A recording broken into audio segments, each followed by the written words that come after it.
சென்னை அடுத்த மாமல்லபுரத்தில் இன்னும் சற்று நேரத்தில் பாமகவின் பொதுக்குழு கூட்டமானது தொடங்க இருக்கிறது.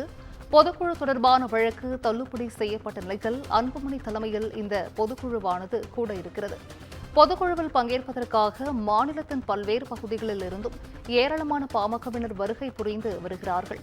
கூட்டம் நடக்கும் நட்சத்திர விடுதியில் நுழைவு வாயிலில் தோரணம் கட்டி அலங்காரமானதும் செய்யப்பட்டிருக்கிறது. கூடுதல் விவரங்களை செய்தியாளர் சக்திவேல் வழங்கிட கேட்கலாம். சக்திவேல், வணக்கம். இன்னும் சற்று நேரத்தில் பாமகவின் பொதுக்குழுவானது தொடங்கி நடைபெற இருக்கிறது. இது குறித்தான முழு விவரங்கள் சக்திவேல். நிச்சயமாக வணக்கம் சிந்து. மாமல்லபுரம் அருகே நடைபெறும் பாமக பொதுக்குழு கூட்டத்திற்கு தோரணம் கட்டி நிர்வாகிகள் சிறப்பான ஏற்பாடுகளை தீவிரமாக செய்து வருகின்றனர்.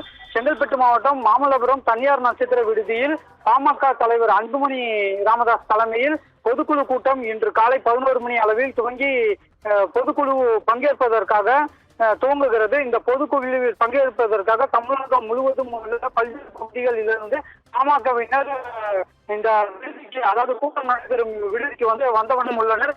இதனால் முன்னதாகவே இந்த நுழைவாயிலில் இருபுறமும் வாழை மரம் கட்டி உள்ளதை பார்க்க முடிகிறது. விடுதியின் நுழைவாயிலில் கட்டும் பணியிலும் ஈடுபட்டு வருகின்றனர். மேல் உணவுக்காக 2 இனிப்புடன் 19 வகையான சைவ உணவு வகைகளை பரிமாறவும் ஏற்பாடு செய்யப்பட்டுள்ளது. சிந்து, நன்றி சக்திவேல். விவரங்களை வழங்கியமைக்கு நன்றி.